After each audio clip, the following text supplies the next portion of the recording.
اعوذ باللہ من الشیطان الرجیم، بسم اللہ الرحمن الرحیم۔ خواتین حضرات، نالج فیکٹری میں خوش آمدید۔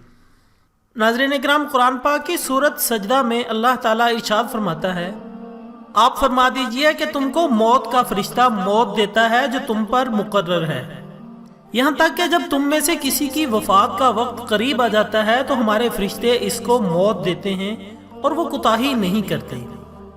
حضرت عائشہ رضی اللہ تعالی عنہا سے روایت ہے کہ رسول اللہ صلی اللہ علیہ وآلہ وسلم نے فرمایا، ملائکہ کو نور سے پیدا کیا گیا اور انہی ملائکہ میں سے اللہ کے ایک مقرب فرشتے حضرت اسرائیل علیہ السلام ہیں، جنہیں ملک الموت بھی کہا جاتا ہے۔ ایک اور روایت کے مطابق دنیا کا نظام 4 فرشتوں کے سپرد ہے، جن میں حضرت جبرائیل علیہ السلام کے سپرد لشکروں اور ہواؤں کا کام ہے، حضرت میکائیل علیہ السلام کے سپرد بارش اور نباتات کا کام ہے، اسی طرح حضرت اسرائیل علیہ السلام روح کے قبض کرنے کے کام پر مامور ہیں، اور حضرت اسرافیل علیہ السلام ان سب کو امر الہی پہنچاتے ہیں۔ ناظرین اکرام، ممکن ہے آپ سب کے ذہن میں بھی یہ سوال کبھی آیا ہو کہ آخر اسرائیل علیہ السلام ہی سب کی روح کیوں قبض کرتے ہیں اور کیسے کرتے ہیں؟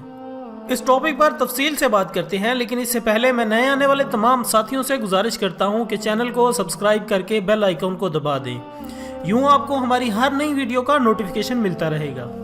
ناظرین اکرام، حضرت ابو ہریرہ رضی اللہ تعالیٰ عنہ سے روایت ہے کہ جب اللہ تعالیٰ نے آدم علیہ السلام کو پیدا کرنے کا ارادہ فرمایا تو حضرت جبرائیل علیہ السلام کو زمین سے کچھ مٹی لانے کو کہا گیا۔ جب حضرت جبرائیل علیہ السلام مٹی لینے گئے تو زمین نے حضرت جبرائیل علیہ السلام سے کہا، میں تجھے اس ذات کی قسم دیتی ہوں جس نے تجھے میرے پاس بھیجا، تم یہ مٹی نہ لے کر جاؤ، اس مٹی سے جو انسان بنے گا وہ فساد پھیلائے گا اور خون بہائے گا تو کل کو اسے آگ میں جلنا پڑے گا۔ یہ سن کر حضرت جبرائیل علیہ السلام اللہ کی بارگاہ میں پہنچا تو اللہ نے دریافت کیا کہ مٹی کیوں نہیں لائے؟ تو حضرت جبرائیل علیہ السلام نے زمین کا جواب سنایا اور کہا کہ اے اللہ، جب اس نے آپ کی عظمت کا واسطہ ڈالا تو میں نے اسے چھوڑ دیا۔ تو اللہ تعالیٰ نے حضرت اسرافیل علیہ السلام کو بھیجا تو اس کے ساتھ بھی یہی معاملہ ہوا، پھر میکائیل کو بھیجا گیا، ان کے ساتھ بھی یہی معاملہ ہوا، حتیٰ کہ ملک الموت کو بھیجا گیا۔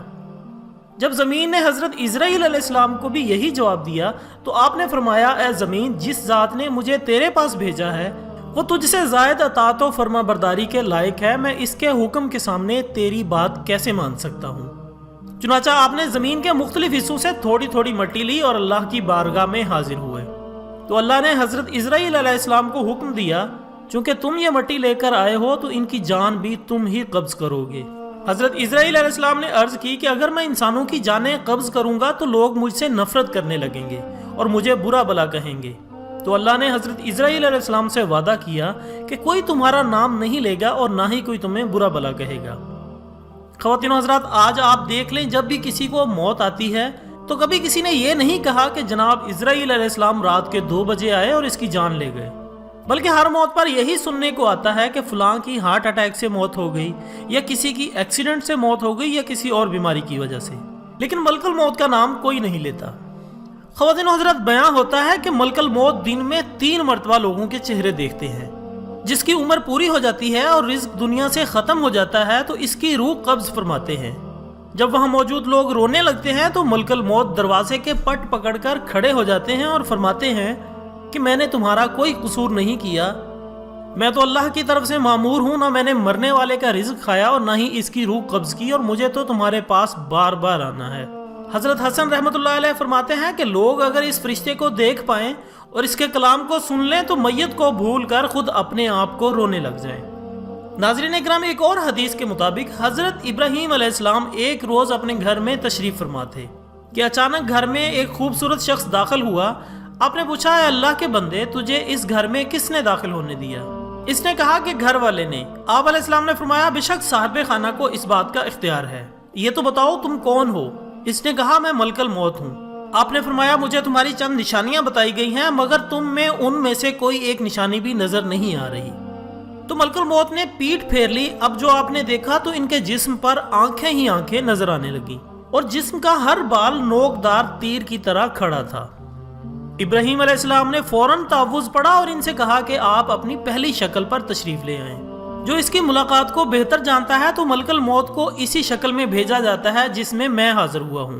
ایک دوسری روایت میں یوں بیان ہوتا ہے کہ جب اس نے پیٹھ موڑی تو اس کی وہ شکل آئی جس سے وہ برے لوگوں کی روح کو قبض کرتا ہے۔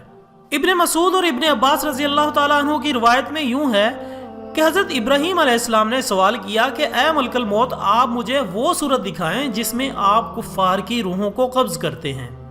تو ملک الموت نے کہا کہ یہ آپ کی طاقت سے باہر ہے۔ تو ملک الموت نے وہ صورت دکھانی شروع کی اور فرمایا کہ آپ اپنا منہ موڑ لیجئے۔ اب جو دیکھا تو ایک سیاہ شخص ہے، سر میں آگ کے شعلے نکل رہے ہیں، اس کے جسم سے بال کے بجائے منہ سے آگ نکل رہی ہے۔ یہ حال دیکھ کر آپ پر غشی طاری ہو گئی۔ اس کے بعد آپ نے ملک الموت کو دیکھا تو وہ اپنی شکل میں موجود تھے۔ آپ نے ملک الموت سے کہا کہ اگر کفار کو محض تمہاری شکل ہی دیکھنے کی تکلیف برداشت کرنی پڑے تو یہ ان کے لیے بہت بڑی تکلیف ہے۔ اب ذرا یہ بتائیں کہ مومن کی روح کس طرح قبض کرتے ہیں؟ ملک الموت نے کہا کہ ذرا منہ پھیر لیجئے۔ آپ علیہ السلام نے منہ پھیر کر جو دیکھا تو آپ کے سامنے ایک حسین نوجوان کھڑا تھا جس کا جسم مہک رہا تھا اور اس کے کپڑے سفید تھے۔ حضرت ابراہیم علیہ السلام نے یہ منظر دیکھ کر فرمایا کہ اگر مومن کو صرف آپ علیہ السلام کی دیدار کی دولت ہی نصیب ہو جائے تو اس کے لیے یہی کافی ہے۔ ناظرین کرام، اللہ تعالی ہمیں موت کی تیاری، ملک الموت سے خوش شکل ملاقات اور آخرت میں نجات کی فکر کی توفیق عطا فرمائے۔